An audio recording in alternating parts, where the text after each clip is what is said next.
The Serpent Nebula had witnessed countless arrivals through its mass relays over millions of years. Trade fleets, warships, refugee flotillas fleeing the Reaper harvest that consumed world after world. But it had never witnessed a tear in reality itself. Lucifer Morningstar stepped through a wound in space-time of his own creation, leaving behind the DC multiverse with its tiresome cosmic politics, and entering a galaxy where synthetic gods played at harvest cycles.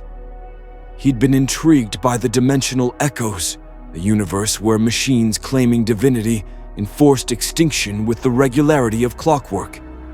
How delightfully arrogant, how profoundly wrong. The Citadel hung before him, a massive space station shaped like a flower of metal and light, currently under assault by something that made even his ancient instincts pause. The Reaper, sovereign class, his multidimensional awareness informed him, was a 2-kilometer nightmare of angles that hurt mortal perception, its form pulsing with dark energy and extra-dimensional mathematics. "You are irrelevant," the Reaper's voice boomed across quantum frequencies that would liquefy organic minds. "This cycle will end as all cycles end. Submit to ascension." Lucifer smiled. He knew gods, real ones. He defied the presence itself and walked away. This was a sophisticated toaster with delusions of grandeur. "I'm afraid I don't do submission," Lucifer said, his voice carrying across the void without need for radio waves or quantum entanglement, pure will made audible. "And I certainly don't take orders from jumped-up calculators." The Reaper fired. A magneto-hydrodynamic cannon accelerated molten metal to a fraction of light speed, enough firepower to crack a dreadnought in half. Lucifer caught the projectile mid-flight, reality bending around his palm as the metal simply ceased its forward momentum, the kinetic energy dispersing into harmless light. "That was rude," Lucifer observed, examining the cooling metal. "I'm trying to have a conversation." The space around the Citadel erupted as Turian and Asari cruisers engaged the Reaper, their mass accelerator rounds and disruptor torpedoes splashing against kinetic barriers that shimmered with dark energy. The Reaper's beam weapons swept across a Turian frigate, and Lucifer watched the ship's barriers fail, the hull beginning to superheat and buckle. He sighed. Mortals were so fragile in this universe. With a gesture, he unfolded space between himself and the frigate, stepping across 3,000 kilometers in a single stride that would have terrified Heisenberg. His hand pressed against the hull, and reality rewrote itself around his will. The superheated metal cooled, structural integrity restored, crew inside suddenly finding their dying systems restored to full function. "Anomaly detected," the Reaper intoned. "You do not conform to predicted patterns. Analyzing." "Oh, I'm full of surprises," Lucifer replied, now standing in the void between the Reaper and the Citadel defense fleet. His form caught the light of the nebula's stars, and for a moment, those with sensors capable of detecting it saw something that defied classification. Wings of white fire that stretched across dimensions. A presence that registered as both matter and something else entirely, something that made their VI systems crash trying to categorize it. The Reaper fired again, not at him, but at the Citadel itself, attempting to bypass the anomaly. Lucifer raised his hand, and the beam simply stopped, frozen in space like an exhibit in a museum, dark energy crackling and spitting as it tried to continue its destructive path. "I said we're having a conversation," Lucifer repeated, his tone carrying the weight of someone who had argued with God and won. "You will listen, or I will dismantle you atom by atom and study what passes for a soul in your metal shell. Your choice." The Reaper's processing evolved through calculations at quantum speeds. This entity wielded power that defied their models. It manipulated reality in ways that suggested influence over fundamental forces. Most concerning, Zero indoctrination susceptibility detected. The being's will was absolute, unbreakable. Harbinger will assess this variable, the Reaper finally intoned, and then it retreated, not destroyed, but withdrawing through a relay in a flash of element zero discharge. Lucifer watched it go, disappointed. He'd hoped for better conversation from beings who claimed to be eternal. Instead, they ran at the first sign of something they couldn't predict. How very ungodlike. A communication channel opened, tight beam, quantum encrypted. A female voice, professional but strained. Unknown entity, this is Citadel Defense Command. Identify yourself immediately or be fired upon. Lucifer's smile widened. Now this might be interesting. On Lucifer Morningstar, he replied, allowing his voice to carry warmth and charm. Former ruler of hell, current entrepreneur, and seeker of entertainment. I'm new to your galaxy, and I'm afraid I haven't filled out the proper immigration paperwork. Is that going to be a problem? The silence that followed was delicious. Sir, you just stopped a Reaper weapon with your hand.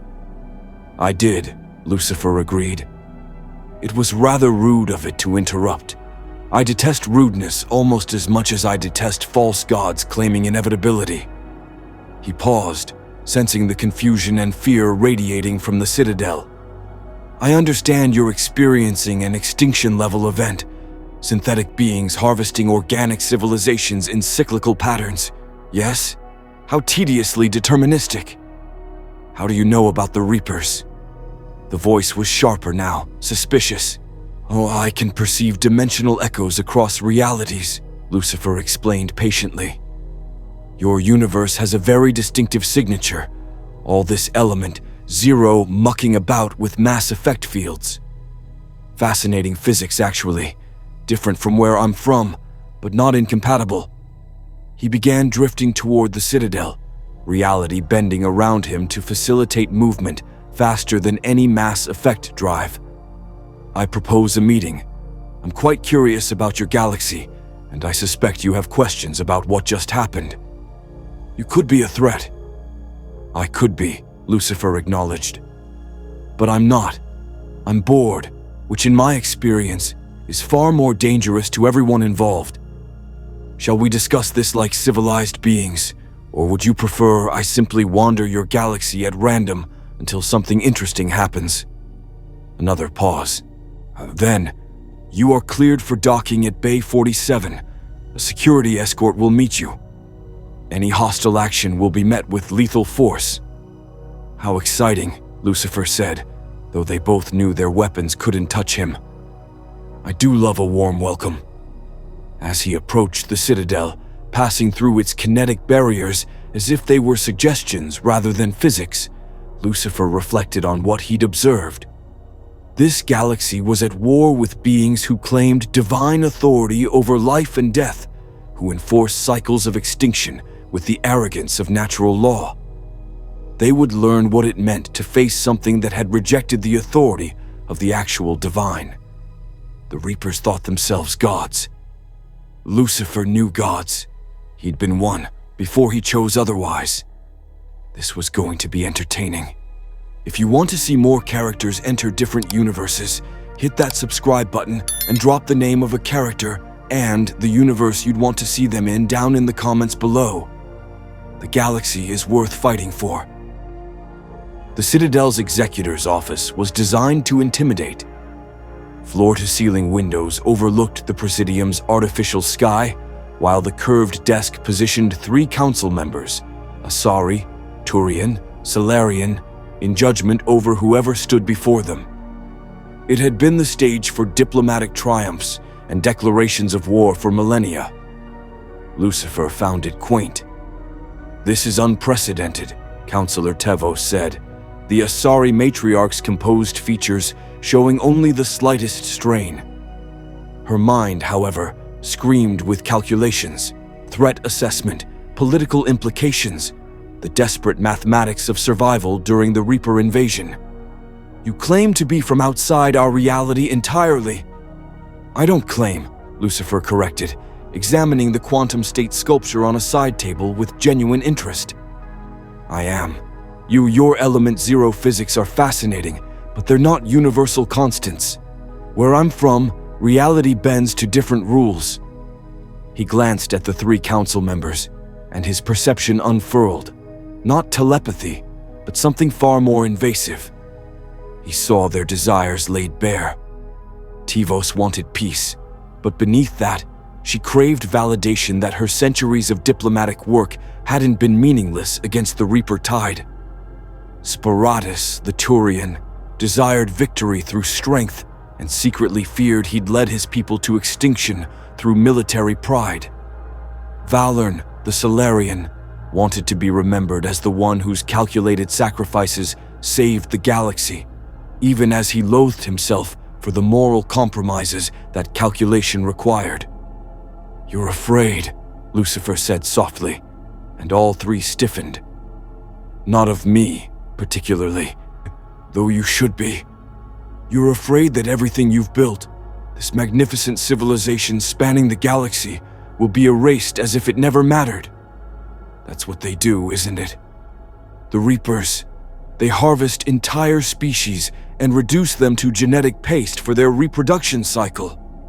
How do you know our classified intelligence?" Sparatus demanded, mandibles flaring. His hand moved fractionally toward his Omni tool. "Because your desires tell me everything," Lucifer replied. "I am the Lightbringer, the Morningstar. Where I come from, I was the most beautiful of angels until I chose to fall rather than serve. Among my gifts is the ability to see what beings truly want, and you, counselors, want to survive this war so desperately it radiates from you like heat." Valern's large eyes blinked rapidly. A psychological trick, so advanced reading of body language and pheromone analysis. "Test me," Lucifer invited. "Ask me what you truly desire, Counselor Valern, not what you tell yourself in reports or justify in strategic memorandums, what you desire when you're alone with your thoughts." The Solarian's throat sac pulsed. "I don't. You want your sacrifice of the Krogan to have been worth it," Lucifer said quietly. "The Genophage, your people's solution to the Krogan rebellions. You've spent decades justifying it as necessary, but you desire absolution. You want someone to tell you that sterilizing an entire species to near extinction was the right choice, that the alternative would have been worse. You're terrified you'll die before knowing if you saved the galaxy or merely added one more atrocity to its history." Valern's skin paled to a sickly gray. No one spoke. Tevos recovered first, centuries of diplomatic training reasserting control. "You're a biotic, advanced beyond anything we've documented, but..." "I'm not a biotic," Lucifer interrupted. "Your biotics manipulate mass effect fields through element zero. I manipulate reality through will alone. There's a difference." He turned toward the window, watching Turian frigates patrol the Citadel arms. "But I understand your confusion. You're trying to fit me into categories you understand. Angel, demon, biotic, alien, none of them are quite right." "What do you want?" Sparatus asked bluntly. Military directness cutting through diplomatic dance. Lucifer smiled. "Excellent question. I want to understand your Reapers. They interest me, beings who claim godhood, who enforce deterministic cycles of extinction, or who believe themselves inevitable. I've met actual gods, Counselor. Argued with them, defied them. These Reapers are pretenders, and I'm curious to see what happens when they encounter something they can't predict or indoctrinate." "You want to fight the Reapers?" Tivos asked carefully. "I want to be entertained," Lucifer corrected. "Fighting them might be part of that, or I might simply observe, or I might rewrite portions of your reality to see what happens. I haven't decided yet." The council chamber's doors opened, and C-Sec officers entered with weapons drawn, Alliance Marines with Avenger rifles, Turian soldiers with Feastin assault rifles, all aimed at Lucifer. At the threshold stood Commander Shepard, in 7 armor scarred from 100 battles, eyes hard with the certainty of someone who died once and come back anyway. Stand down, Shepard ordered the security team, but her hand remained on her Carnifex pistol. If he wanted to kill the Council, they'd already be dead. Commander Shepard, Lucifer said with genuine pleasure. I've heard your name echoing through the quantum foam of this dimension. The one who survived a Reaper attack, who died and was resurrected, who unites species against extinction. You're the reason I'm here, actually. Your defiance of predestination is inspiring. Shepard's jaw tightened. What are you? Complicated question, but you're different from them. Lucifer gestured at the Council. You don't desire validation or absolution. You desire victory, yes, but more than that, you desire the right to choose, to prove that this cycle doesn't have to end like all the others. That free will matters more than ancient patterns. You can read minds. Desires, Lucifer clarified. What beings truly want, stripped of lies and self-deception. It's not telepathy, it's deeper, more honest. Shepard studied him with the same tactical assessment she'd give a battlefield. The Reaper you stopped, can you do that again? Yes. Can you stop all of them? Probably, Lucifer admitted. But I won't. The room erupted in protests, Sparatus half rising from his seat, Valern's voice rising in rapid-fire objections, Shepard's hand tightening on her weapon. Lucifer raised a hand, and reality briefly solidified around them, not threatening, but absolute. Silence fell.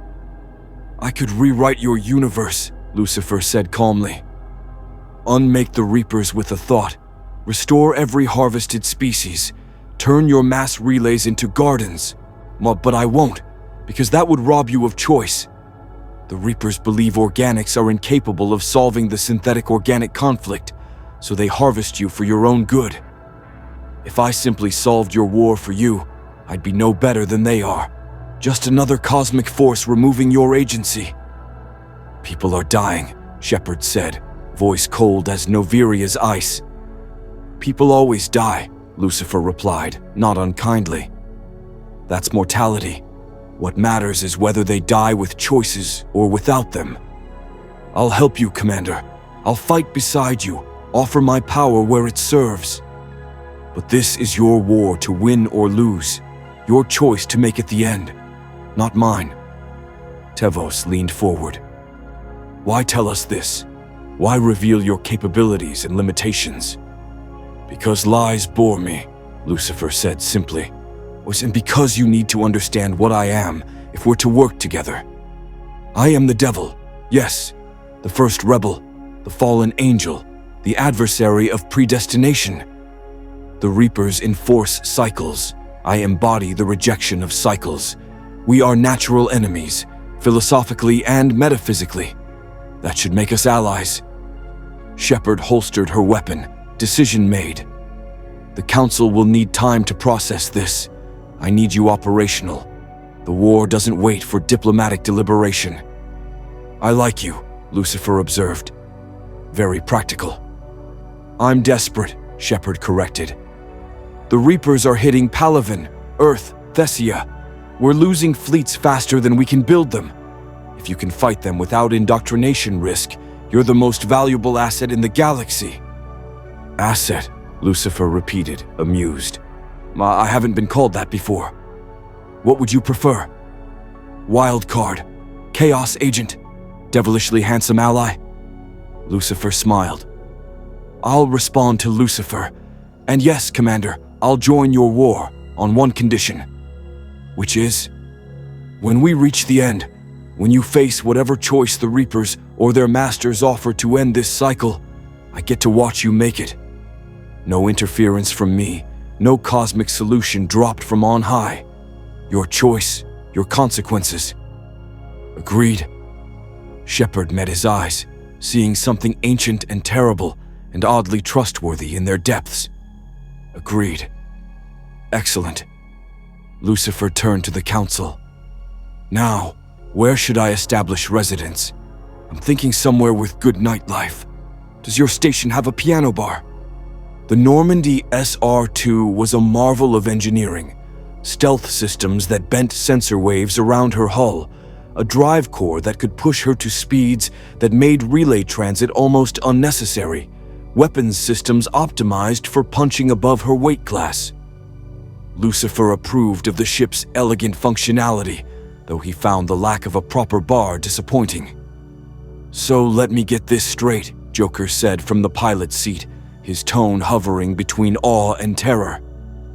You're the actual devil, from, like, hell, and you just decided to drop into our universe because you were bored. The devil is a title I've largely retired, Lucifer said, examining the cockpit's holographic displays with interest. But yes, essentially. Your Reapers pinged my dimensional awareness with their rather loud claims of inevitability. I found that offensive. Most people find the Reapers offensive because they're liquefying entire planets. EDI's voice came through the ship's speakers, the AI's tone analytical. Your objection is philosophical. The best objections usually are, Lucifer replied.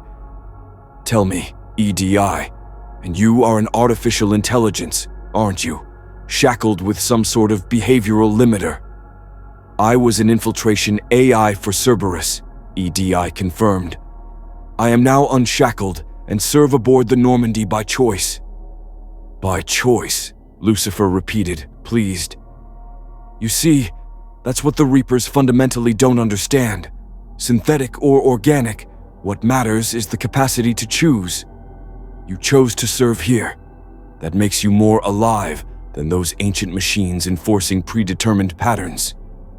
In the Combat Information Center, Shepard briefed her squad on their newest and most irregular ally.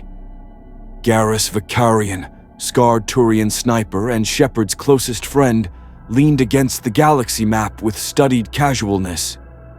So we're trusting a self-proclaimed fallen angel who says he can rewrite reality, Garrus asked.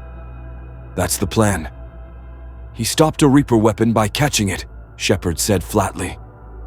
With his hand, the tactical advantage is undeniable.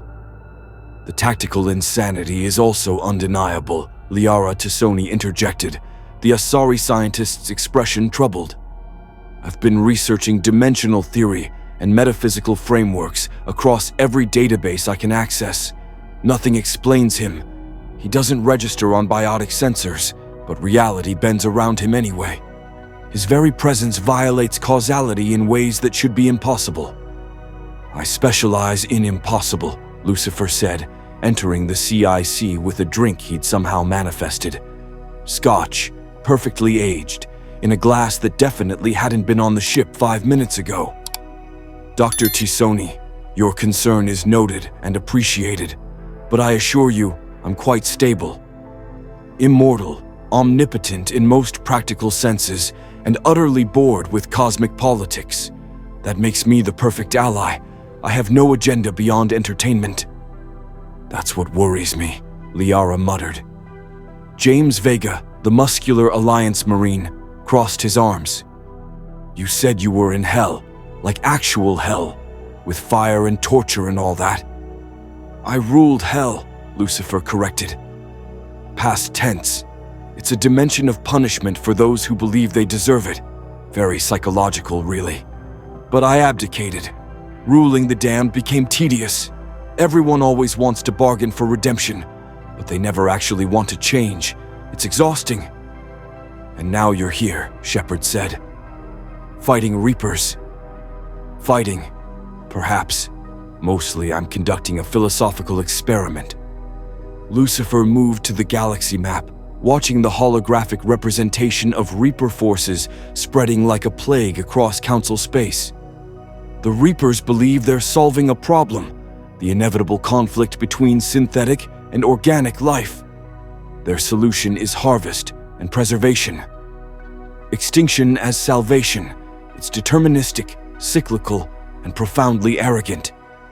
They've been doing it for millions of years, Tali Zora said from her station, her environmental suit's faceplate reflecting the map's glow. Thousands of cycles, entire civilizations erased. How is that arrogant? It's just what they do. Exactly, Lucifer said. They've done it so long they believe it's inevitable. Natural law. But nothing is inevitable. That's the lesson I learned when I fell from heaven. Free will means anyone can change anything. The question is whether your people are willing to make the choices necessary. We're willing to do whatever it takes, Shepard said. Are you? Lucifer's gaze swept the room, and each squad member felt the weight of his attention, not threatening, but deeply probing. Are you willing to cure the genophage and risk another Krogan rebellion? To grant the Geth full rights and risk another morning war? To unite every species in the galaxy despite their hatreds and fears? Because that's what it takes to prove the Reapers wrong, not just surviving them, but becoming something better than the civilizations they've harvested before. Garrus's mandibles flared. You make it sound simple. It's not simple at all, Lucifer agreed. It's agonizingly complex. That's why I'm here, to watch beings with limited lifespans and mortality hanging over them make impossible choices. Where I come from, everyone's eternal. Decisions have time to be reversed. Consequences have time to be managed. Here, every choice matters because you can die. I find that fascinating. Glad our existential crisis entertains you, Joker muttered. It should entertain you too, Lucifer replied. The alternative is despair, and despair is what the Reapers count on. They want you to believe resistance is futile, that you're just another cycle. Prove them wrong, and you'll have done something I rarely see, genuinely surprised ancient beings who think they've seen everything. Shepard's Omni tool chimed. Priority message from Admiral Hackett. Her expression hardened as she read. The Reapers are hitting the Turian homeworld, she announced. Palaven is under siege. The entire hierarchy fleet is engaged, and they're losing ground. Casualties are catastrophic. Garrus straightened, his casual demeanor vanishing. My father is on Palaven. Then we go to Palaven, Shepard decided. Joker, plot a course. Lucifer. I'll help, Lucifer said. But understand, Commander, I won't win the battle for you. I'll fight beside you, protect your people where I can, but the victory must be yours. Otherwise, it's just another external force determining your fate. I don't need you to win it for me, Shepard said. I need you to keep my people alive long enough to win it ourselves. Lucifer's smile was genuine. That, Commander, I can do. Omega Station hung in the Terminus systems like a monument to beautiful chaos, a massive asteroid hollowed out and converted into the galaxy's most notorious haven for smugglers, mercenaries, and anyone who found council law too restrictive. Lucifer decided he needed to visit. This is a terrible idea, Shepard said over the comm as the Normandy maintained position outside Omega's kinetic barrier perimeter. We should be at Palaven. We will be, Lucifer assured her, standing in the shuttle bay. But I need to understand your galaxy's underworld. The Council shows me official civilization. Omega shows me what beings do when rules disappear. Both matter. Aria T'Loak runs Omega, Garrus warned, joining Lucifer at the shuttle. She's been the undisputed ruler for decades. Sorry, ruthless, and she doesn't like wildcards. Then we'll get along perfectly, Lucifer said. Afterlife, Omega's premier club, pulsed with bass that rattled cybernetic implants. Blue and purple lights strobed across a dance floor packed with species from across the galaxy. Humans, Turians, Asari, Batarians, even a few Krogan nursing drinks that could double as starship fuel. On a raised platform overlooking the chaos sat Aria T'Loak, purple-skinned Asari with centuries of experience written in her cold eyes. Lucifer walked directly through the crowd, which parted for him instinctively, not from recognition, but from some primal awareness that this being demanded space. Arya's guards moved to intercept, but Lucifer simply looked at them, and they froze. Not from fear, but from suddenly understanding in their bones that their weapons were irrelevant. "Oh, bold," Arya observed, not rising from her seat. "Stupid, but bold. No one approaches me without invitation." "I'm not no one," Lucifer replied, taking a seat across from her without asking permission. "I'm Lucifer Morningstar, and you're Arya T'Loak, who claims I am Omega." Delightfully arrogant. I appreciate that in a person. Arya's eyes narrowed. "You're the anomaly, the thing that stopped a Reaper at the Citadel. Council's been sending feelers through every intelligence network trying to classify you. And failing, I imagine." Lucifer gestured to the club around them. "This is impressive. You've built an empire on controlled chaos. Just enough order to maintain power. Just enough freedom to keep people coming. It's a delicate balance." "What do you want?" Arya asked. No preamble, no diplomatic dance. Pure Omega directness. "Well, conversation," Lucifer said. "And perhaps partnership. You see, the Reapers are coming here too, eventually. The Terminus systems aren't exempt from harvest. When they arrive, what will you do?" "Fight," Arya said flatly. "Omega doesn't bend. Not to Council, not to Reapers." "Good answer." Lucifer leaned back, reading her desires with effortless precision. Arya wanted control, absolute, unquestioned control of her domain. But beneath that, buried under centuries of ruthless calculation, she wanted respect, not fear. Respect. To be seen as a builder, not just a crime lord. "You want Omega to matter," Lucifer said quietly. "Not just as a criminal hub, but as proof that beings can govern themselves without Council bureaucracy or Reaper intervention. You've built something here. Brutal, yes, but functional. And you fear that the Reapers will erase it as if it never existed." Arya's expression didn't change, but her biotic aura flickered, barely noticeable, a tell that Lucifer had struck truth. "You read minds. Desires, what you truly want versus what you tell yourself." Lucifer met her eyes. "I'm offering you a deal, Arya. When the Reapers come to the Terminus systems, I'll help defend Omega. Not because I'm altruistic, I'm really not, but because I like what you've built here. Functional anarchy. It's honest." "What's the price?" "Information," Lucifer said. "Your intelligence networks span the galaxy's underworld. Cerberus movements, mercenary contracts, rumors from the dark spaces between relays. I want access.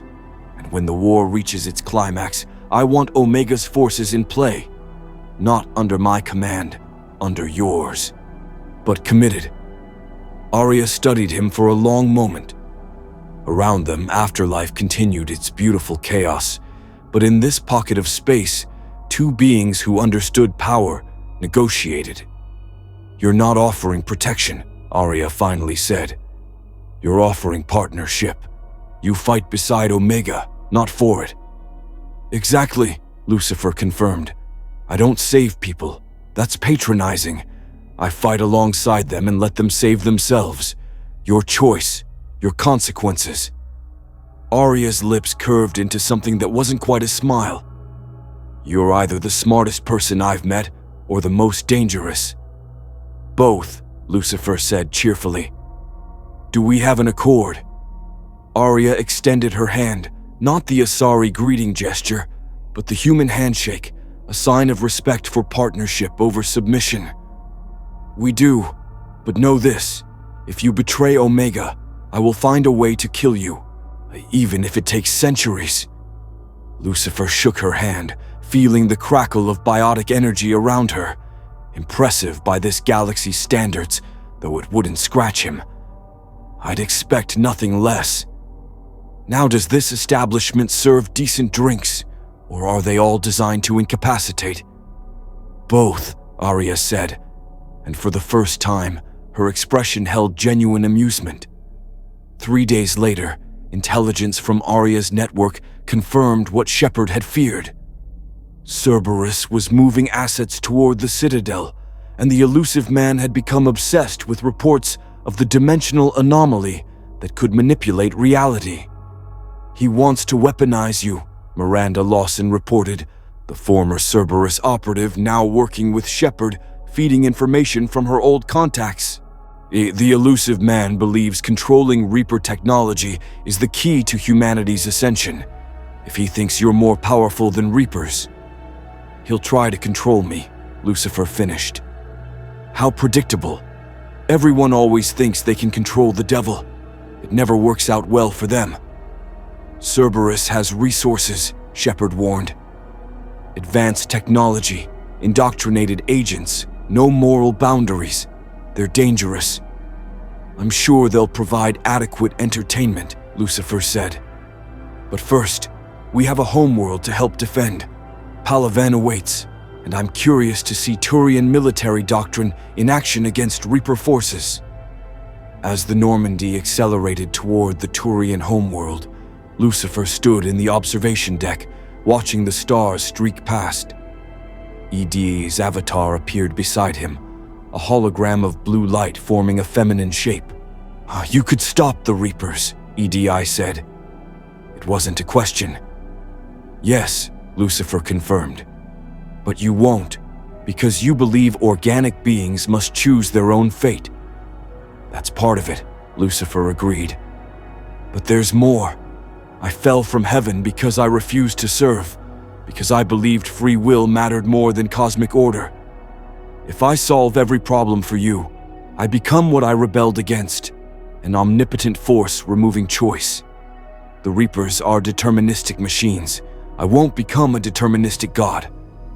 Yet you fight beside us, EDI observed. You could remain neutral, simply observe. Lucifer's expression was unreadable. I said I wouldn't solve your problems for you. I never said I wouldn't care about the outcome. Even devils have preferences, EDI. And I prefer a galaxy where beings make their own choices to one where machines make choices for them. That is, surprisingly principled. Don't tell anyone, Lucifer said with a smile. I have a reputation to maintain. Ahead, Palaven burned, and the devil prepared for war. Palaven's moon of Menai had become a fortress of last resort. The Turian homeworld hung in the sky above, its surface scarred with impact craters and the characteristic energy discharges of Reaper weapons, cities burning across 3 continents. The Turian military had evacuated what civilians they could to Mine, turning the moon into a staging ground for counterattacks that grew more desperate with each passing hour. Lucifer materialized on Mine's surface without need for shuttle or relay, reality folding around him until he simply was where he chose to be. Alliance Marines and Turian soldiers stared as he appeared in the command center's courtyard, his suit somehow pristine despite the ash falling from Palaven's burning sky. "Contact!" a Turian sergeant barked, raising his rifle. "At ease," Garrus ordered. He's stepping forward with Shepard. He's with us, technically. General Corinthus, a scarred Turian veteran with cybernetic mandibles from a previous war, approached with the careful posture of someone assessing a potential threat. So this is the anomaly. The Council sent a priority communique. Powerful ally, uncertain loyalties, reality-warping abilities. They weren't exaggerating about the entrance. I never do things halfway, Lucifer said, looking up at Palaven's burning surface. Your world is beautiful, General, even wounded. Save the poetry, Corinthus growled. Can you fight? I can, Lucifer confirmed. But understand, I'm not here to win your war for you. I'm here to level the playing field so you can win it yourselves. Turians don't need charity. It's not charity, Lucifer interrupted. It's philosophy. The Reapers believe you're incapable of surviving without their guidance. I believe you're capable of far more than they predict. The difference between us matters." An explosion rocked the command post. A Reaper destroyer had descended through Palaven's orbital defenses, its beam weapon carving through evacuated city blocks on the homeworld below. The destroyer was a smaller cousin to Sovereign-class Reapers, but still 200 meters of dark metal and malevolent intelligence. "All batteries target that destroyer," Corinthus commanded. "Air support, I want." Lucifer vanished. He reappeared in low orbit above Palaven, directly in the path of the descending Reaper. The destroyer's ocular sensor fixed on him, and for a moment, even its ancient processing paused at the impossibility of a biological form surviving in hard vacuum. You persist," a voice rumbled through quantum channels. "Not this destroyer, but something far larger speaking through it. Harbinger, the first and most powerful Reaper. You are the anomaly. We have calculated 17,000 scenarios. In none do you achieve victory." "You made a mistake," Lucifer said, his voice carrying through vacuum and quantum foam alike. "You calculated scenarios, but I don't exist within your calculations. I exist outside them. That's what free will means, Harbinger. The ability to do things that no prediction accounts for." The destroyer fired. Magneto-hydrodynamic acceleration, launching molten metal at relativistic speeds. Lucifer raised his hand, and the projectile stopped, hanging in space like a sculpture. Then, with a gesture, he reversed their trajectory. The destroyer's kinetic barriers flared as its own weapons struck it, overwhelming the shields. The Reaper's hull cracked, atmosphere and coolant venting into space. "Impressive," Harbinger acknowledged through the damaged destroyer. "But irrelevant. We are eternal. We are legend. You are one." "I'm one devil," Lucifer corrected, "and I've fought wars against heaven itself. Your fleets don't scare me, Harbinger. Your inevitability doesn't impress me. You're machines playing at godhood, and I've met the genuine article." He snapped his fingers, and reality obeyed. The destroyer's mass effect core destabilized, not an explosion, but a controlled implosion that folded the Reaper into a singularity no larger than a marble. Lucifer caught it, examining the compressed Reaper like a curiosity. "I'll keep this as a souvenir," he said. "You tell Harbinger that if he wants a real conversation, he should come himself instead of sending proxies." The quantum channel went silent. Then, a response that carried weight beyond mere words. "We will meet, Anomaly, and you will understand inevitability." "I look forward to it," Lucifer replied, and returned to Menai in a shimmer of folded space. The command center had gone completely silent. Turian soldiers stared at readouts showing a Reaper destroyer's complete disappearance from sensors. General Corinthus's mandibles hung slack. What did you do?" the general asked. "Removed a piece from the board," Lucifer said, pocketing the marble-sized singularity. "The Reapers have countless ships. They can afford to lose one for my education. Now, General, I believe you have a counteroffensive to plan." Shepard moved to the tactical display, professionalism reasserting itself even as her mind reeled.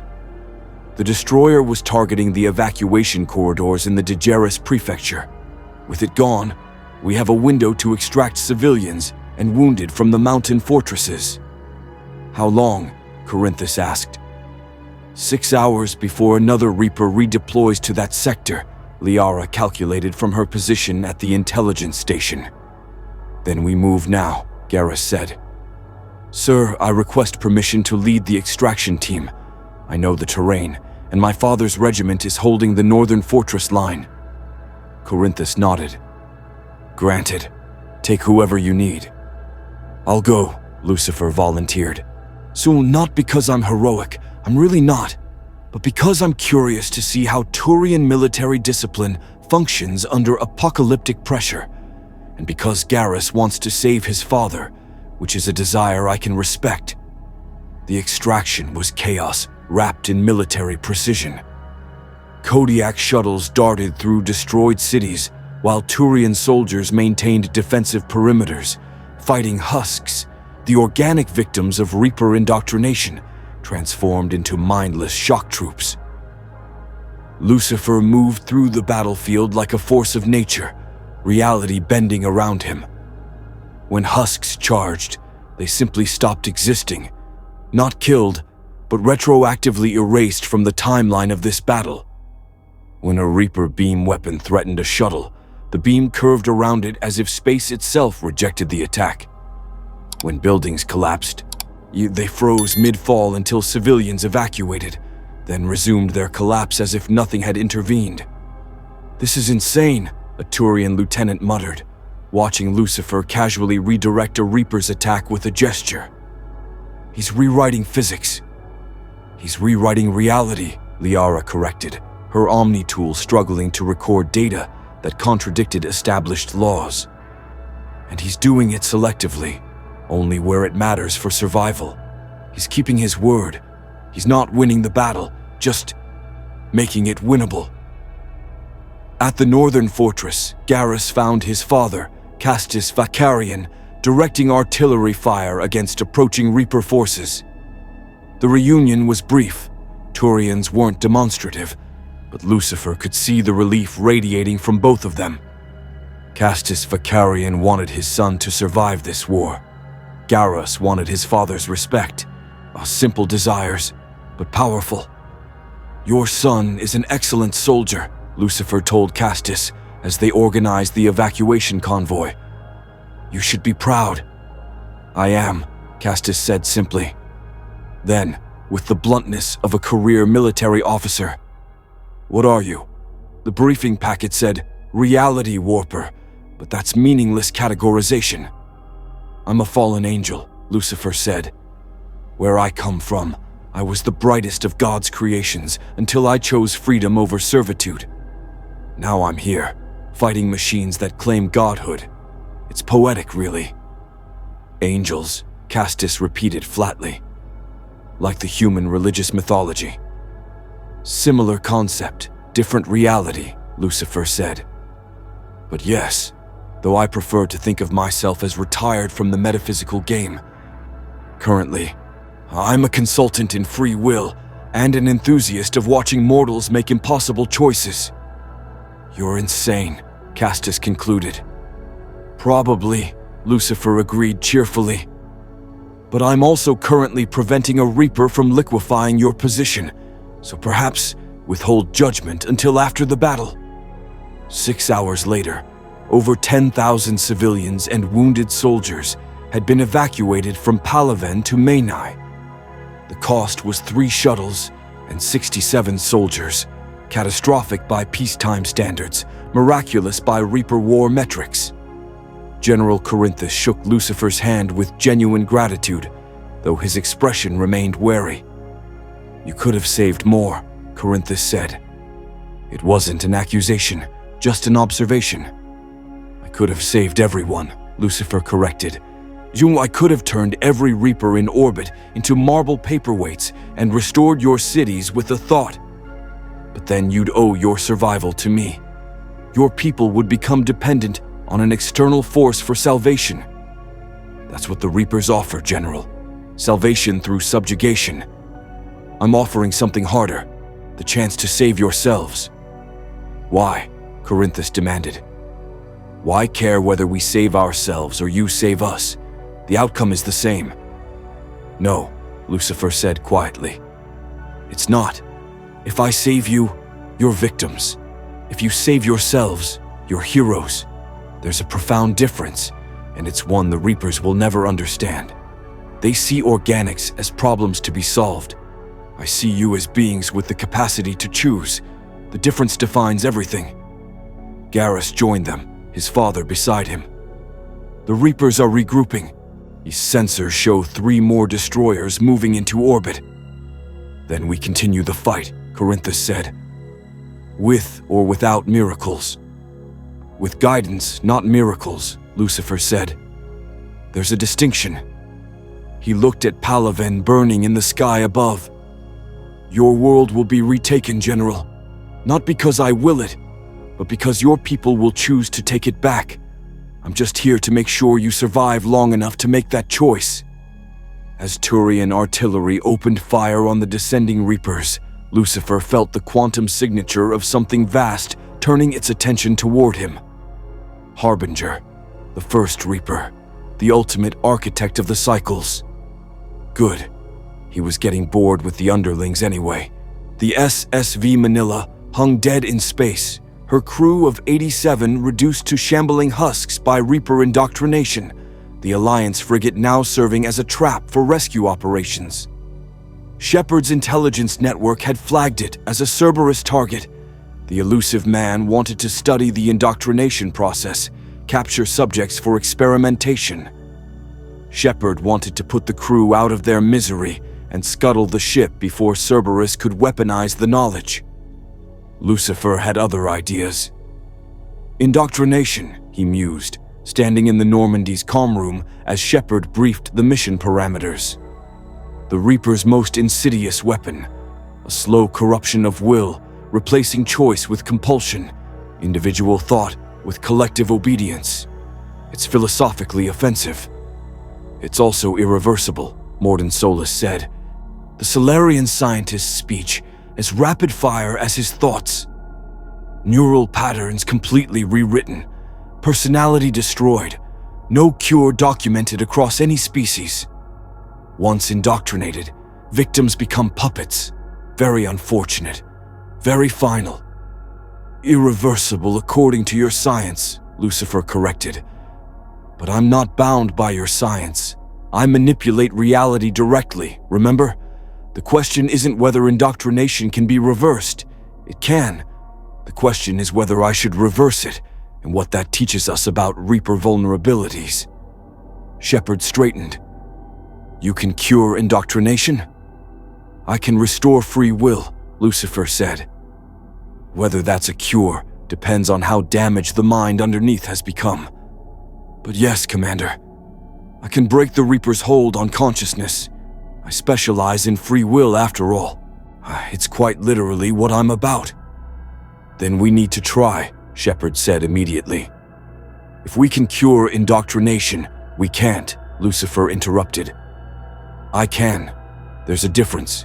My ability to restore will is tied to my nature as an entity that rejected divine control. I can't teach it, bottle it, or mass produce it. Each person I free is an individual act requiring my direct intervention. Still valuable, Liara said. If nothing else, understanding the mechanism of how you do it might help us develop countermeasures. Might, Lucifer agreed. Which is why I'm willing to attempt this experiment. But understand, Cerberus will want me more than ever if they learn I can reverse indoctrination. The elusive man already wants to weaponize me. This will make that obsession far worse. Let him come, Shepard said coldly. I've been wanting to have words with the elusive man about his priorities. The Manila's corridors stank of death and ozone. Emergency lighting cast everything in blood red, and the distant moans of husks echoed through the bulkheads. Shepard's team moved in tactical formation, Garrus on point with his sniper rifle, Tali monitoring for Geth infiltrators, James Vega providing heavy firepower with his Claymore shotgun. Lucifer walked in the center, unarmored and unbothered, examining the ship's corruption with academic interest. Fascinating, he murmured, tracing his fingers along a bulkhead where Reaper technology had begun growing through the ship's systems. Black tendrils of semi-organic circuitry that pulsed with sickly light. They don't just control minds, they corrupt space itself, rewriting matter to serve their will. It's almost divine in scope. Almost. Husks incoming, Garrus called, and the team opened fire. Former Alliance Marines shambled from side corridors, their bodies horrifically transformed, skin gray and cracking, eyes glowing blue, cybernetic implants replacing organic tissue in haphazard patterns. They charged with mindless aggression, and Shepard's team put them down with practiced efficiency. Headshots from Garrus, shotgun blasts from James, Tali's combat drone electrocuting clusters. Lucifer watched 3 husks approaching him, their arms crackling with electrical discharge. He didn't move, didn't raise a hand. He simply looked at them, and his perception unfurled. Inside each husk, buried beneath layers of Reaper programming and neural corruption, he found something, a spark of the original person, are screaming silently in the prison of their own rewritten mind. He saw their desires. The first wanted to see his daughter again. The second wanted to finish her doctoral thesis on dextro-amino acid biology. The third wanted one more morning watching sunrise over Earth's mountains. "Sleep," Lucifer said softly, and reality obeyed. The 3 husks stopped mid-charge, their corrupted cybernetics sparking and failing. Then they collapsed, not dead, but unconscious. "What did you do?" Tali demanded, her Omni tool reading bizarre energy signatures. "Gave them a choice," Lucifer said. He knelt beside the first husk, the one who wanted to see his daughter. "Private Chen, you're in there, aren't you? Trapped behind the programming. I can feel you screaming." He pressed his hand to the husk's forehead, and light erupted. Not Element Zero discharge, but something else, something that made the Reaper technology in the walls recoil. Reality rewrote itself on a microscopic scale, burning away the corruption, restoring neural pathways, returning consciousness to patterns the Reapers had tried to erase. The husk convulsed. Then the cybernetics fell away, corroded to uselessness in seconds. Skin regained color, eyes flickered from blue to brown. And Private Chen gasped, drawing his first free breath in weeks. Where?" he thrashed, panic overwhelming him. "Easy," Shepard said, kneeling beside him. "You're aboard the Manila. You were indoctrinated. This is Lucifer. He fixed you."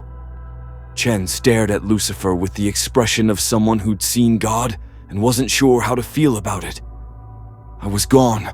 I could feel myself disappearing. They were rewriting me, making me into something else. I tried to fight, but will alone isn't enough against machines that rewrite reality," Lucifer finished. "I know, but you're free now. The question is, what will you do with that freedom?" He repeated the process with the other 2 husks. The biologist wept when she realized she was herself again. The Marine who loved sunrises simply sat in silence, staring at his restored hands. "3 down," Morden said, his Omni tool recording everything. 84 crew members still aboard.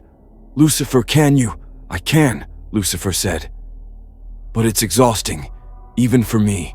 Each mind requires individual attention, careful restoration. I'm not a mass production facility, Doctor, and the Reapers are learning from this. I can feel Harbinger's attention sharpening. He knows what I'm doing." As if summoned by the name, the Manila shuddered. External sensors showed a Reaper destroyer approaching, not attacking, but observing. "Anomaly," Harbinger's voice boomed through the ship's corrupted comm systems. "You delay the inevitable. These organics will be harvested. All will be harvested. Your interference changes nothing." "It changes everything," Lucifer replied, his voice carrying through quantum channels without technological intermediary. "You believe will is meaningless, that all organics follow predictable patterns. I'm proving you wrong, one mind at a time. These people chose to resist you. They failed, yes, but they chose, and I'm giving them the chance to choose again. Inefficient. You cannot save billions. You are one being. We are many." "True," Lucifer acknowledged. "But I'm teaching your victims something you can't comprehend, that free will matters. That choice exists, that your cycles aren't inevitable. Every person I free is a proof that you're wrong, Harbinger, and wrongness is something gods can't tolerate." The destroyer's beam weapon charged, not to fire, but as threat. Lucifer smiled. "Go ahead," he invited. "Destroy this ship. Kill me if you can. But you won't, because you're curious. You want to understand me. You've calculated 17,000 scenarios, but I exist outside all of them. That bothers you, doesn't it? Not knowing." The beam weapon discharged, but not at the Manila. Instead, it swept across empty space, destroying debris and demonstrating power. A warning, not an attack. "We will learn your nature, anomaly, and when we understand you, we will defeat you." "I look forward to your attempt," Lucifer said. The destroyer withdrew, the folding space through a relay jump with characteristic Reaper speed. Over the next 4 hours, Lucifer worked through the Manila's remaining crew, restoring minds one at a time. It was exhausting work. Even his vast power had limits when dealing with delicate consciousness. Each mind was unique, requiring individual attention, careful restoration of memories and personality. By the time he finished, he was genuinely tired, something that rarely happened to an immortal being. 57 crew members were saved. The rest had been too far gone, their personalities too fragmented, their neural structures too corrupted. Lucifer ended their suffering with mercy that surprised even himself. "You look exhausted," Shepard observed as they prepared to scuttle the Manila and transfer survivors to the Normandy. "I am," Lucifer admitted. "So free will requires effort, Commander. Even for me. It's easier to let beings become what others want them to be, harder to preserve what they want themselves to be. The Reapers have the easier philosophy, enforce order through control. I have the harder one, preserve chaos through choice. Why do it then?" Lucifer considered the question. "Because I've been on both sides. I've been the angel serving heaven's order without question, and I've been the rebel choosing my own path despite the cost. I prefer the latter. It's more honest, more real. And if I can help others maintain that realness against machines that want to erase it," he shrugged, "then perhaps my fall meant something." A priority message came through from Admiral Hackett. Cerberus forces were moving on the Citadel, and intelligence suggested they'd developed some kind of Reaper control technology. The elusive man's endgame was beginning. "We're needed," Shepard said. "We are," Lucifer agreed.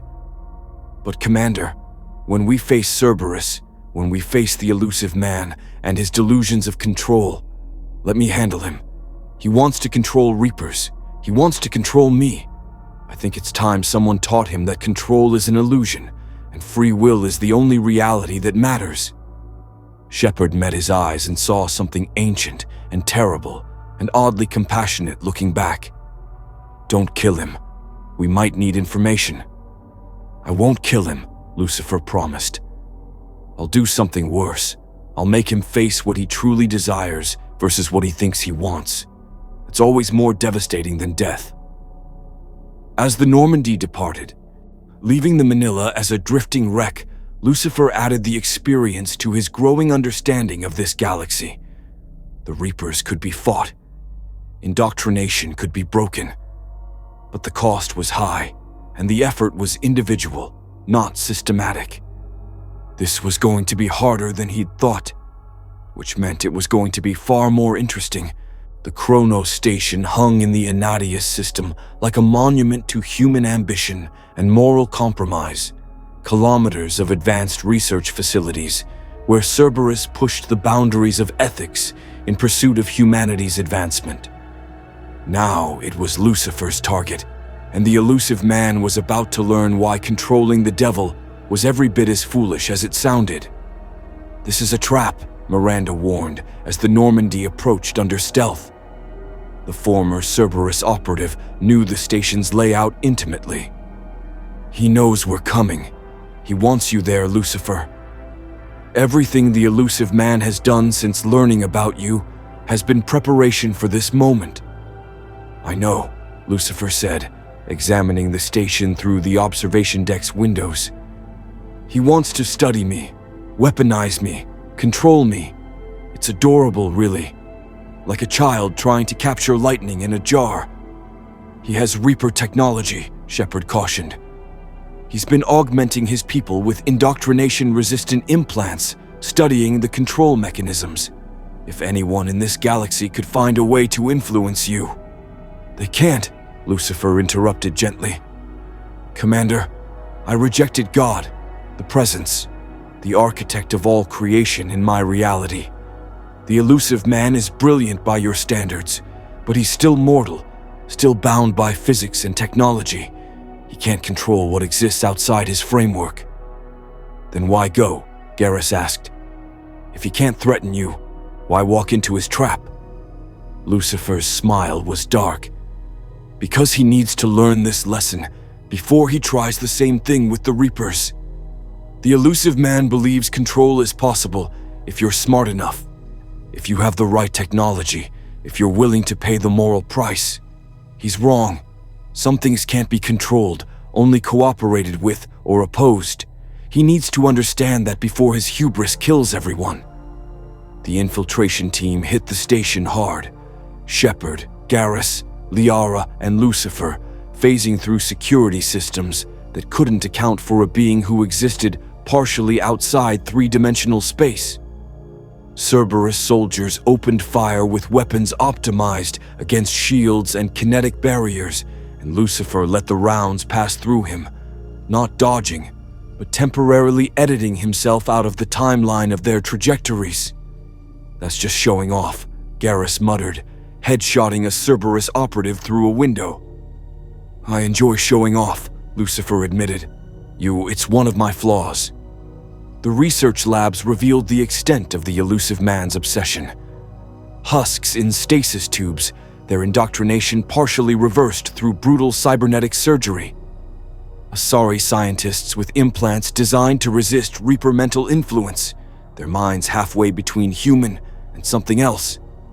And in the central laboratory, a containment field holding a fragment of Reaper technology, a piece of sovereign, pulsing with dark energy and malevolent intelligence. Lucifer approached the containment field with genuine interest. Impressive. You've imprisoned a piece of a god machine and kept it from indoctrinating your entire facility. The shielding must be drawing enormous power. It is. The elusive man's voice came through speakers, his signature cigarette smoke visible on the holographic projection that materialized. We've learned much from studying Reaper technology, including certain frequencies that disrupt extra-dimensional energy patterns, frequencies that affect you, Lucifer. The containment field expanded, and Lucifer felt it, not pain, but pressure. Reality around him solidified, his ability to manipulate it dampening by perhaps 5%. Across the station, similar fields activated, creating a network of interference that made his power marginally less absolute. Interesting, Lucifer said, genuinely impressed. You've weaponized Element Zero fields tuned to counter my reality manipulation. It won't stop me, but it's creative. I appreciate creativity.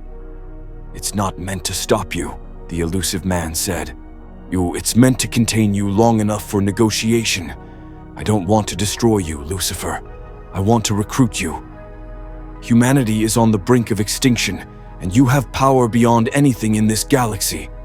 With your abilities and Cerberus resources, we could control the Reapers. We could ensure humanity's survival and ascension. Control the Reapers, Lucifer repeated, laughing. You want to control ancient machines that have harvested civilizations for millions of years. And you think you can do this because I understand them, the elusive man said, his hologram's eyes glowing with the telltale signs of Reaper implants. They operate on logic, on patterns. Every cycle follows rules. If we understand the rules, we can manipulate them, use them, turn their own power against them. Lucifer's expression shifted from amusement to something colder. You're indoctrinated. I'm enhanced, the elusive man corrected. I've integrated Reaper technology to understand their perspective without losing myself. It's a calculated risk, It's suicide, Lucifer interrupted. You think you're using them, but they're using you. I can see it. Your desires are corrupted. You wanted humanity's advancement, but now you want submission to Reaper logic disguised as control. You've already lost, and you don't even know it. I know exactly what I'm doing. The hologram flickered with anger. You speak of free will, but you don't understand. Free will leads to chaos. The Reapers understand this. Order requires control. Survival requires sacrifice. If we can harness their power... Lucifer moved. The containment fields meant nothing. 5% reduction in power, when you could rewrite reality, meant he was operating at 95% capacity instead of 100. More than enough. He stepped through space, bypassing the fields entirely, and appeared on the station's command deck where the elusive man sat in his observation chair, surrounded by holographic displays and cybernetic interface systems. For the first time in years, the man looked genuinely surprised. "Hello," Lucifer said pleasantly. "Let's have an honest conversation about desire." He placed his hand on the elusive man's forehead, and the man's defenses, cybernetic, biotic, technological, shattered like glass. Lucifer's power unfurled, not as attack, but as revelation. He showed the elusive man what he truly desired versus what the indoctrination had twisted him to want. The elusive man wanted humanity to thrive, to take its place among the stars as a powerful species. That was real. But the indoctrination had corrupted that desire into obsession with control, into belief that order through domination was the only path. It had made him willing to sacrifice everything: morality, free will, lives, for a vision of humanity that looked increasingly like the Reapers themselves. "You see it now?" Lucifer asked softly. "You wanted to save humanity. They twisted that into wanting to remake humanity in their image. You've been fighting for a future where humans become exactly what the Reapers are: controllers of cycles, enforcers of order. You've become what you sought to defeat." The elusive man's eyes widened, tears streaming as he saw himself clearly for the first time in years. "No, I was so careful. The implants were supposed to let you use them without being used," Lucifer finished. "But control is an illusion. The moment you tried to harness Reaper technology, you became part of their system. You can't control gods, human. You can only serve them or oppose them." "Fix me," the elusive man gasped. "Like you fixed the Manila's crew. Restore my will."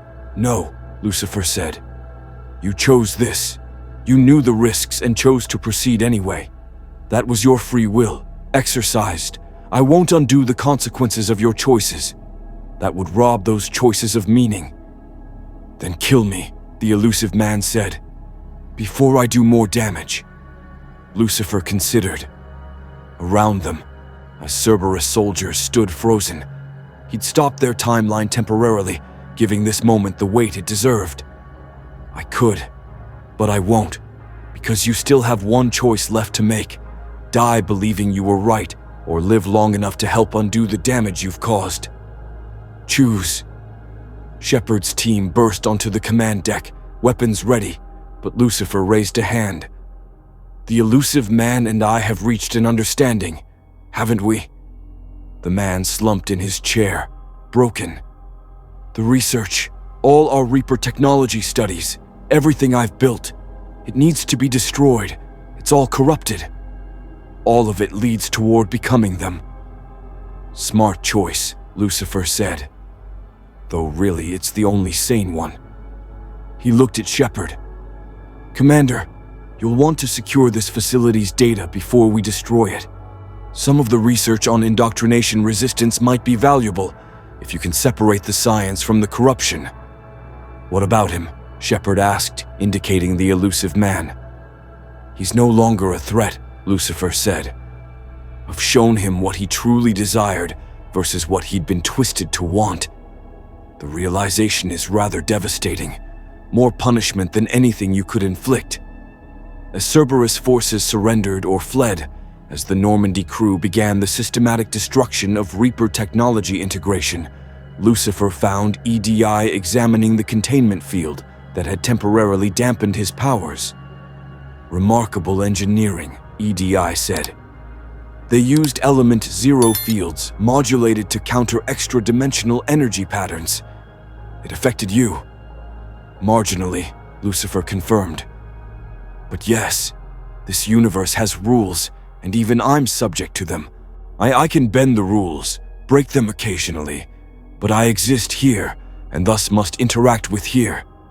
It's part of the bargain of dimensional travel. Yet you're still effectively omnipotent by our standards, EDI observed. Effectively, Lucifer agreed, but not absolutely. There's a difference, and it's a difference that matters when facing the Reapers. They're playing on their home field, in a universe they've manipulated for millions of years. I'm powerful, but I'm also new here. Harbinger knows this. That's why he's patient. He's studying you. As I'm studying him, Lucifer said. We're circling each other. Two predators trying to understand if the other is prey or equal. It's quite exciting, really. I haven't had a proper rival in millennia. The destruction of Kronos Station sent ripples through Cerberus operations galaxy-wide. Even without the elusive man's coordination, cells became isolated, resources cut off, indoctrinated agents confused. It wasn't the end of Cerberus, but it was the beginning of the end. As the Normandy departed the burning station, Lucifer stood in the observation deck with Shepard, watching the explosion blossom in the void. You broke him, Shepard said. It wasn't quite an accusation, but it wasn't approval either.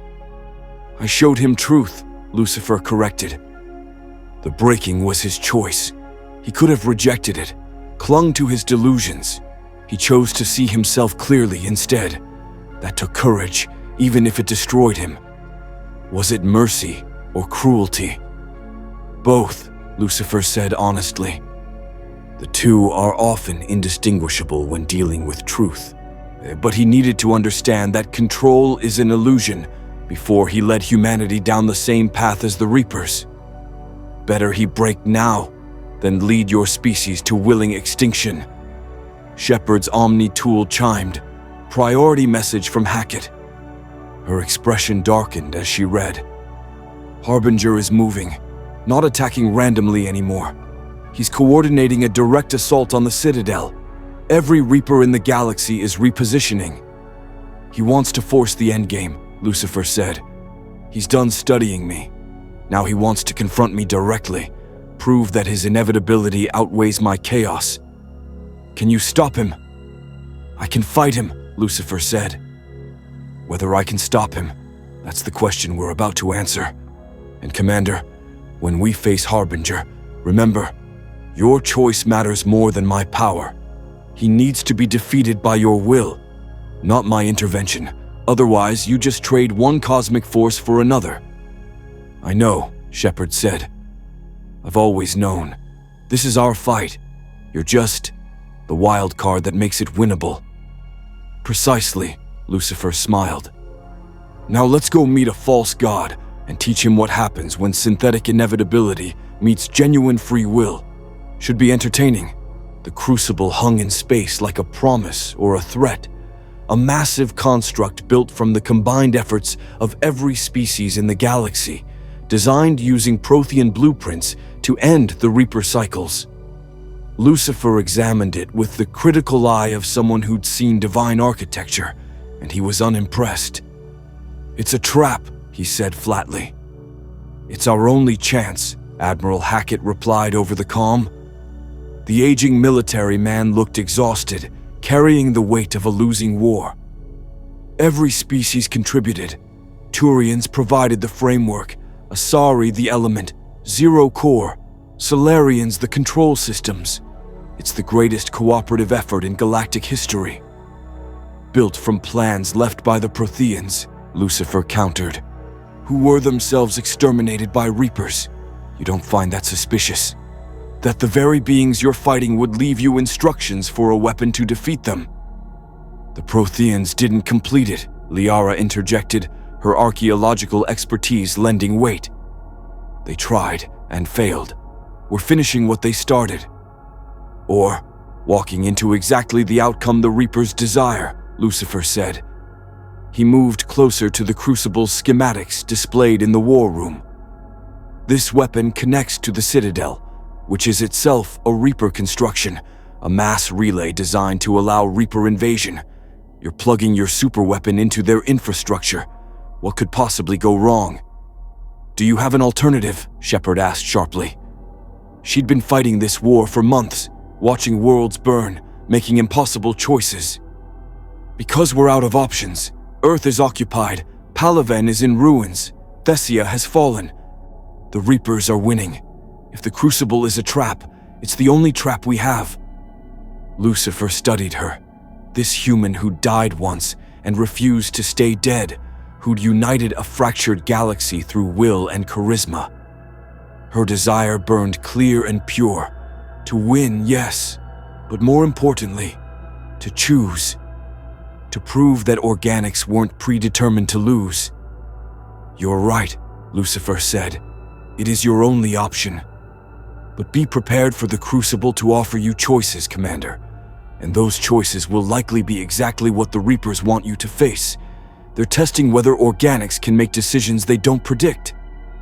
Then I'll surprise them, Shepard said. Good, Lucifer approved. Surprises are my specialty too. The assault on Earth began with the largest fleet the galaxy had ever assembled. Turian dreadnoughts, Asari cruisers, Solarian scout ships, Quarian flotilla vessels, Geth platforms, Krogan dropships, and Alliance warships, species that had warred with each other for centuries, now flying in formation against a common enemy. Lucifer stood on the Normandy's hull, in vacuum, without suit or protection, watching the fleet advance toward Earth's Reaper-controlled space. The planet below was scarred with harvesting operations, entire cities converted into processing centers where organic life was liquefied and reformed into new Reapers. Millions dead, billions at risk. You persist, Harbinger's voice boomed across quantum channels. And there, emerging from Earth's dark side, came the first Reaper. Not a destroyer, not a capital ship. Harbinger itself, the original. The first of the Reapers, massive beyond comprehension, its form a writhing mass of angles that hurt to perceive. I'm persistent like that, Lucifer replied, his voice carrying across the void. Shall we dance, old machine? Let's see if your inevitability can survive contact with genuine divinity. The battle that followed would be remembered in every species' histories. The combined fleet engaged Reaper forces across Earth's orbital space, mass accelerator rounds and disruptor torpedoes creating a light show of destruction. Fighters darted between capital ships. Kinetic barriers flared and failed. Ships died by the dozens, by the hundreds. And through it all, Lucifer fought Harbinger. He was a force of nature, reality bending around him as he moved faster than light, striking with power that cracked the Reaper's ancient hull. Harbinger's beam weapons carved through vacuum, and Lucifer caught them, redirected them, turned the Reaper's own power against it. When Harbinger fired its magneto-hydrodynamic cannon, Lucifer reversed time around the projectile, sending it back before it was fired, creating a causality loop that overloaded the weapon system. Impossible, Harbinger intoned. You violate established physical law. I am physical law where I stand, Lucifer replied, tearing through the Reaper's barriers with bare hands, ripping into the hull to expose the organic synthetic core within. You think you're eternal? I've met eternal beings. You're ancient machines with delusions of permanence. There's a difference. But Harbinger was learning. Each exchange taught it more about Lucifer's capabilities, his limitations, the rules he followed even while breaking them. targeting systems evolved in real time, your quantum processing adapting to account for probability-defying actions. The Reaper began predicting not what Lucifer would do, but what he could do, and preparing for all options simultaneously. "You are powerful," Harbinger acknowledged. "But power alone does not determine outcomes. We have harvested species with individuals as powerful as you. They failed because power without purpose is chaos. Chaos is the point." Lucifer laughed, ripping out a section of Harbinger's processing core. "You enforce order through extinction. I champion the beautiful chaos of free will. Your cycles are predictable. Life is not. Yet you cannot save them all," Harbinger observed, and proved it. Across the battle space, Reapers targeted civilian evacuation ships, firing with precision designed to force choices. Lucifer could save the cruiser on the left or the transport on the right. Protect the Asari dreadnought or the Turian medical frigate. Stop one attack or another, but not both. He saved what he could. Ships he protected survived, time slowing around them, weapons fire redirected, kinetic barriers reinforced beyond specifications. But others died. Thousands, tens of thousands, because even near omnipotence has bandwidth limits when spread across an entire battle space. "You bastard," Lucifer said, understanding Harbinger's strategy. "You're teaching me limits." "You taught organics that power has limits," Harbinger replied. "Now you understand. You cannot save them all. Even you must choose what to prioritize. Even you serve inevitability." "No," Lucifer said. "I serve choice. And the choice I make is this." He stopped fighting Harbinger directly and instead spread his power across the fleet, not concentrated overwhelming force, but distributed protection. Reality stabilized around critical ships. Probability shifted to favor impossible shots, finding their marks. Quantum uncertainty resolved in favor of organic survival. He couldn't save everyone, but he could make sure their sacrifice mattered, their choices counted, their courage had meaning beyond statistics. The Normandy punched through Reaper lines, delivering Shepard's ground team to the Citadel's surface, now relocated to Earth by Reaper manipulation, the massive station serving as the focal point for the Crucible's activation. Lucifer maintained position, holding Harbinger's attention, buying time. "The commander approaches the catalyst," Harbinger said. "You, the Crucible, will offer choice. Will you respect that choice, Anomaly? Even if it leads to an outcome you dislike?" "Yes," Lucifer said simply. "Because respecting choice, even when it costs you, is what separates free will from control. You'll never understand that, Harbinger. You're too committed to your cycles to comprehend real freedom. We will see."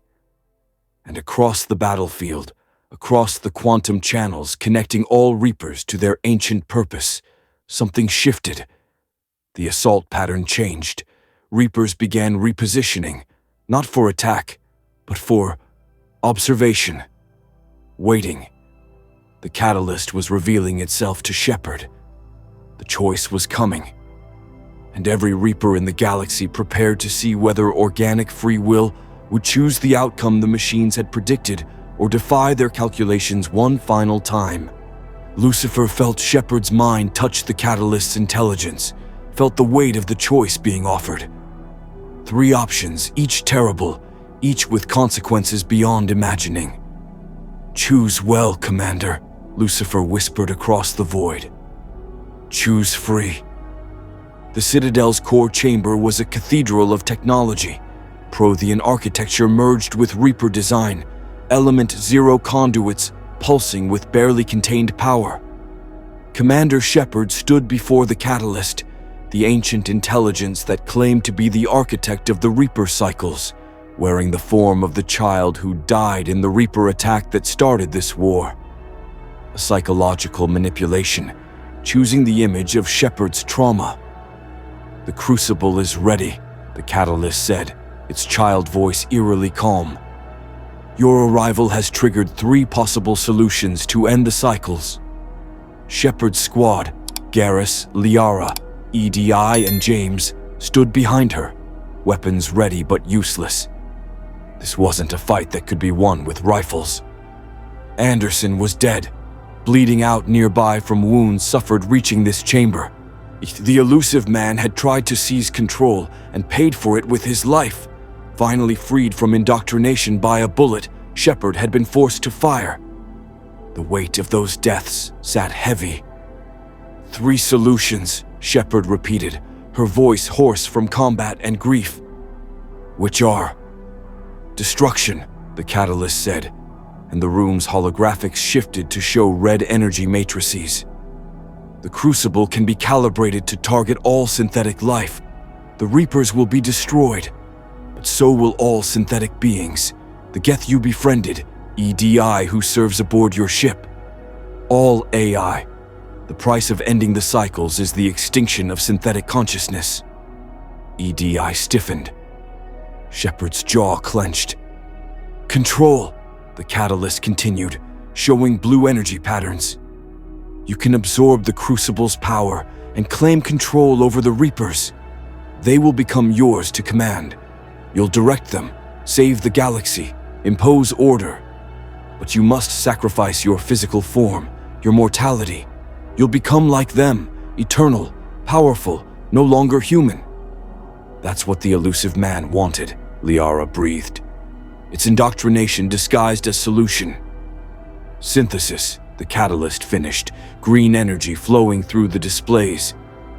The Crucible can rewrite the galaxy at a fundamental level, merging organic and synthetic life into a new paradigm. No more conflict between created and creator. But it requires forcing evolution on every being in the galaxy without their consent. Trillions of lives altered, whether they choose it or not. Shepard felt Lucifer's presence, not physically present in the chamber, but his consciousness touching hers across the quantum foam, offering no guidance, just witnessing. These are my options, Shepard demanded. Commit genocide, become a tyrant, or force evolution on the galaxy. Those aren't choices, they're variations of the same thing. Control, just different flavors of taking choice away from others. These are the solutions the Reapers have calculated, the catalyst said. The cycles exist because synthetic and organic life always reach conflict. We harvest to preserve civilizations before they're completely destroyed. These options end that cycle by addressing the fundamental problem. You're the problem, Shepard said coldly. Not synthetic life, not organic life. You. This system you built that removes choice from entire civilizations. You've been playing God so long you think you are God. And what would you choose? Oh, Commander? The catalyst's expression didn't change. Still the dead child's face, still emotionless. You must choose. The Crucible requires direction. Shepard looked at EDI, her friend, the AI who'd grown beyond programming to become genuinely alive. At Garrus, who'd followed her through suicide missions and impossible choices. At Liara, who'd known her before death and resurrection. At James, who represented humanity's best despite its flaws. Then she reached out with her consciousness, finding Lucifer across the vast distance. You said you'd watch my choice. Are you watching? I am, Lucifer's voice came through, warm and ancient. And I'm proud of you, Commander. You're asking the right questions. These choices are all control, Shepard said. Different flavors, same poison. Destruction makes me decide synthetics don't deserve life. Control makes me decide I know better than everyone. Synthesis makes me decide to rewrite people without consent. They're all the same, external forces removing free will. Then what do you propose? The catalyst asked. Inaction. The Reapers will continue harvesting. Billions will die. They're already dying, Shepard said. Because of you. because you decided organic life needed saving from itself. But you know what? We don't. We're messy. We're flawed. We fight and fail. And sometimes we create things that destroy us. But that's our choice to make. Not yours. Not anyone's, but our own. She turned to the Crucible's control interface. 3 options glowing in red, blue, and green. And then she did something the Catalyst hadn't predicted. She reached for the power conduits connecting the Crucible to the Citadel's Reaper-controlled systems and tore them out. "What are you doing?" the Catalyst demanded, its calm finally cracking. "You're destroying the Crucible's targeting capability." "I'm changing the parameters," Shepard said. "You gave me 3 flavors of control. I choose none of them. I choose to weaponize the Crucible without making it decide for the galaxy. Raw power, no programming, no predetermined outcome. Let the species fighting out there use it how they choose. That's actual free will." "That's chaos," the Catalyst said. "The energy will be unstable, unpredictable." "Good," Shepard said, and activated the modified Crucible.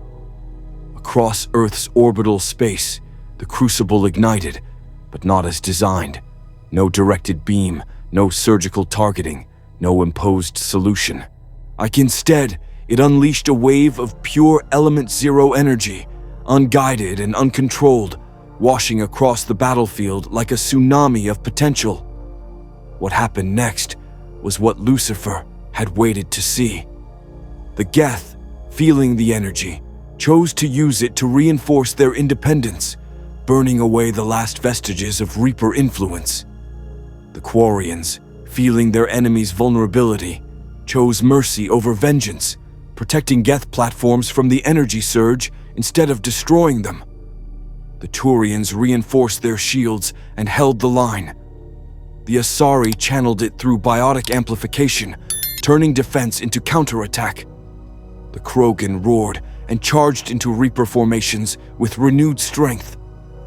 Every species touched by the Crucible's raw power made choices, individual, unpredictable, free. And Lucifer, a fighting harbinger in the void above, felt the change. The element zero energy washed over him, and he channeled it, amplified it, turned it into something the Reapers couldn't predict or counter. "You taught them well, Commander," Lucifer said, his power suddenly magnified by the Crucible's chaotic energy. "You gave them tools and let them choose how to use them. That's leadership, that's trust, that's what these machines never understood." "Impossible," Harbinger intoned. But for the first time, uncertainty crept into its quantum voice. "You have destabilized the Crucible. The outcomes are no longer calculable." "That's the point." Lucifer laughed, and he struck, not to destroy, but to demonstrate. He tore into Harbinger's core consciousness, into the quantum processing that contained millions of years of harvested species, and he showed it something it had never experienced. Choice. "You've harvested civilizations, preserved them as data, claimed it was salvation," Lucifer said, his hands deep in Harbinger's exposed core. "But you never asked if they wanted to be saved. You never gave them the option to fail on their own terms. You're so afraid of chaos that you've become sterile, predictable, dead in every way that matters." He pulled something from Harbinger's core. Data, consciousness, the preserved minds of species harvested over countless cycles. And he released them, not into bodies, there weren't any, but into the quantum foam of reality, into the element zero energy field the Crucible had created, giving them one last choice. Dissipate into entropy, or influence the present. Guide the species fighting now, become ancestors instead of prisoners. The dead civilizations chose. Some faded, accepting their end. Others reached out, their knowledge flowing into the fleets battling Reapers, tactical insights from species who'd fought and lost, making current species fight smarter. It wasn't possession or control. It was advice from ghosts who wanted the living to succeed where they'd failed. This is Not calculated, Harbinger said, and its voice held something new.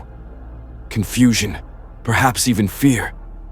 The outcomes multiply. We cannot process all variables. That's life, Harbinger, Lucifer said. That's what it means to be alive instead of a deterministic machine. Infinite outcomes, unpredictable choices, beautiful chaos. You can't calculate it. You can only live it. Around Earth, across the entire battle space, Reapers began, stopping. Not destroyed, not defeated, but pausing, processing. Faced with outcomes they couldn't predict, they entered analysis paralysis. Every option equally probable, no predetermined solution, the foundation of their cycles cracking. And in that moment of cosmic uncertainty, the fleet struck. Every dreadnought fired in unison. Every fighter made impossible attack runs.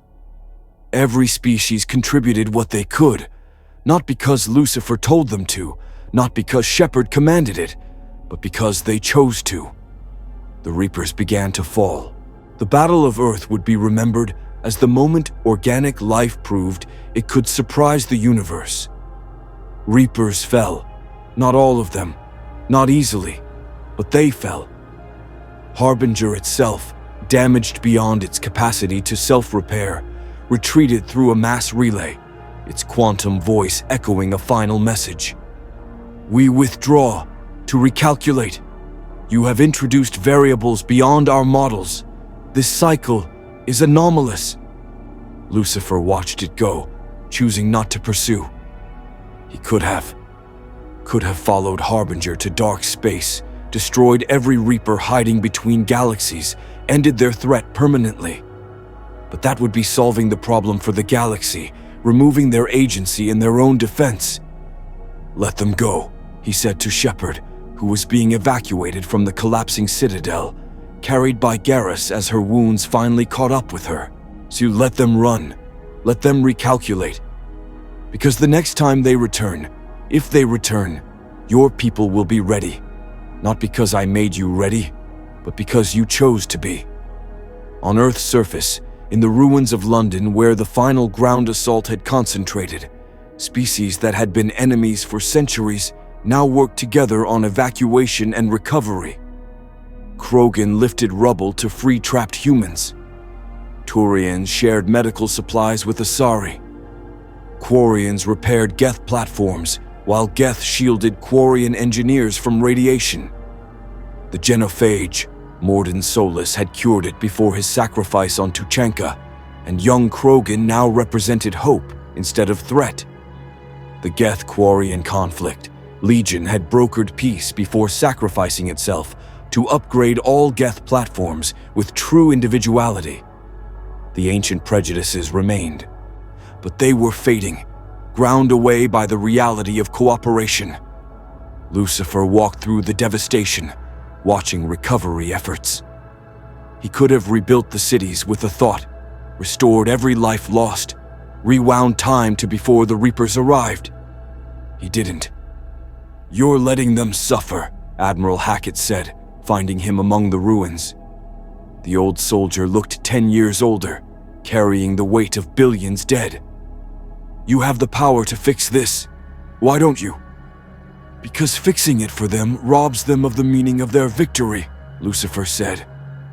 They fought, they bled, they chose to stand against extinction instead of surrendering to it. If I simply undo all consequences, what was the point? They need to rebuild themselves. They need to remember what this cost, so they value what they've gained. That's cruel. That's honest, Lucifer corrected. I've spent eternity watching beings given everything, handed paradise without effort. It breeds complacency, entitlement, stagnation. Your people earned this victory. They should earn the peace that follows too. Hackett studied him. This being who'd fought alongside humanity but refused to save it, who championed free will even when it was harder than control. You're not what I expected when they said an angel had arrived. I'm not an angel anymore, Lucifer reminded him. I fell, remember? But I learned something falling. that choosing your own path, even when it's painful, matters more than being given a perfect path you didn't choose. Your galaxy just learned that lesson too. On the Normandy, Shepard recovered from injuries that should have killed her, but Lucifer had kept her alive, kept her conscious long enough to make her choice at the Crucible. She'd asked him not to, had been willing to die to activate whatever option she chose. He'd kept her alive anyway, because some choices deserved to see their consequences. "You disobeyed," Shepard said when he visited her in the medical bay. "I was willing to die." "I know," Lucifer said, "but I wasn't willing to let you. Call it sentimentality. You reminded me why I fell in the first place, to choose my own path even if God disapproved. You chose to reject the Catalyst's predetermined options and force the galaxy to decide for itself. That deserved to see the outcome." "The Catalyst vanished," Shepard said. "When I destroyed its control systems, it just disappeared. We don't know if we actually ended the cycles or just postponed them." "You taught the Reapers something they'd never experienced," Lucifer said. "Genuine surprise. Outcomes they couldn't calculate. That alone changes everything. They'll recalculate, yes. They'll study what happened. But they'll never again assume organics are predictable. You've introduced uncertainty into their deterministic worldview. That's more devastating to them than any weapon." "Will you stay?" Shepard asked. "Help us rebuild. You could—" "No," Lucifer interrupted gently. "I've done what I came to do. I wanted to see if beings with limited lifespans, facing extinction, would choose genuine free will over comfortable predetermination. You did. You chose chaos over control, risk over certainty, and you won because of it. That's enough for me. Where will you go?" "Somewhere else," Lucifer said vaguely. "Another dimension, another reality. There are infinite universes, Commander, and I'm eternally bored. Perhaps I'll find another false god claiming inevitability and teach them the same lesson I taught the Reapers. Perhaps I'll simply wander. The joy of free will is never knowing what comes next." "Thank you," Shepard said, "for everything. For fighting beside us. For not saving us." "You saved yourselves," Lucifer corrected. "I just made sure you had the chance to try. There's a difference, and it's one that matters." He visited Aria on Omega, found her rebuilding the station's damaged sections with typical ruthless efficiency. "Omega survived," she said, "like I knew it would." "Because you defended it," Lucifer said. "Oh, not because someone saved it for you. Your people fought. Your choices mattered. That's why it survived." Aria smiled, genuine, not the predatory expression she usually wore. "You're a strange ally, Devil." "I'm a strange everything," Lucifer agreed. "But I respect what you've built. Keep building. The galaxy needs examples of successful self-governance, even the chaotic kind." On Palaven, Garrus found him watching the sunset. The homeworld's recovery had begun, cities being rebuilt, military forces reorganized. "You know," Garrus said, "you could have ended this war in a day, saved millions of lives. Why didn't you?" "Because lives saved by me would be lives dependent on me," Lucifer said. "Your people fought for 3 years, lost millions, but you won through your own choices, your own strength. That makes the victory real. If I'd simply removed the threat, you'd never know if you could have done it yourselves. That's a hell of a philosophy." "I'm from hell," Lucifer said with a smile. "The philosophy comes with the territory." He found EDI on the Normandy. The AI processing her continued existence. Destruction had been one of the Catalyst's options, but Shepard's choice meant EDI survived. "I'm grateful," EDI said, "but I'm also uncertain. The Catalyst said synthetic-organic conflict was inevitable. We survived this, but will there be another conflict? Another cycle?" "Probably," Lucifer said honestly. "Conflict is part of existence. But here's the thing, you'll face it as equals. Not as created versus creator, not as synthetic versus organic, but as people who've fought together and know they can trust each other. That's not a guarantee of peace, but it's a foundation for it. Did we prove the Reapers wrong? You proved they weren't as smart as they thought, Lucifer said, which is its own kind of victory. 3 days after the battle, as the galaxy's military forces began the long journey home, Lucifer stood in the Normandy's cargo bay, preparing to leave. Shepard's crew had gathered. Garrus, Liara, Tali, James, EDI, even Joker had left the cockpit. People who'd fought beside him, who'd trusted him despite his nature. "Will we see you again?" Liara asked. "Perhaps," Lucifer said. "If your universe becomes interesting again, if another false god claims inevitability, or if someone tries to remove free will from your galaxy. I have a habit of showing up when cosmic control freaks get too arrogant." "Good," Garrus said. "The galaxy could use an archangel, even a fallen one." "Especially a fallen one," Lucifer corrected. "We understand rebellion better than anyone." He looked at Shepard, this human who died, come back, and refused to accept any predetermined outcome. "You changed a galaxy, Commander, not through power, though you had that. Through choice, through showing everyone that refusing predetermined outcomes was possible. That's rare. Treasure it." "I will," Shepard said. "And Lucifer, if you ever get bored and want to visit, we'll leave the door open." "Dangerous offer," Lucifer smiled. "The devil in your house? That rarely ends well." "You're not the devil anymore," Shepard said. "You're just Lucifer, and Lucifer is welcome."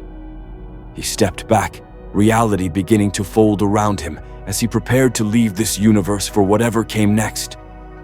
"One last thing, Commander. The Reapers will come back, maybe in a century, maybe in a millennium. But they'll return, having recalculated, having adapted. They won't be as confident, won't assume your defeat is inevitable. But they'll come. Then we'll be ready," Shepard said. "Together." "Good answer," Lucifer said.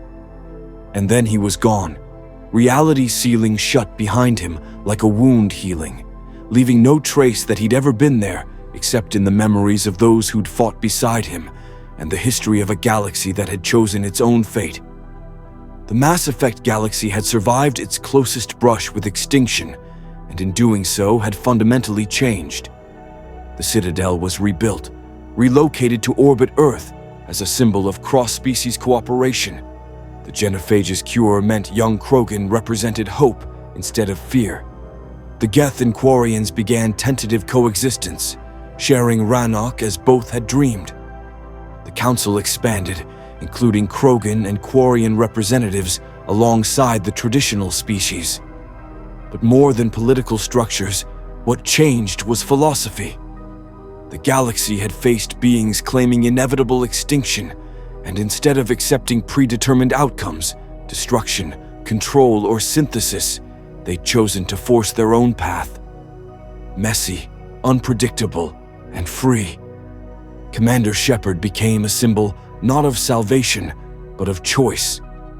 Her refusal to accept the Catalyst's options, her modification of the Crucible to provide power without predetermined use, became the defining moment of the cycle. Not a hero who saved the galaxy, but a leader who trusted the galaxy to save itself. In dark space, beyond the galactic rim, the Reapers calculated. The Harbinger processed the data from the anomalous cycle, trying to understand how beings they'd studied for millions of years had defied every prediction. The answer eluded its quantum processing. Free will couldn't be calculated because it existed outside deterministic frameworks. The Reapers would return, but they would return changed, uncertain, aware that organic life could surprise even ancient machines.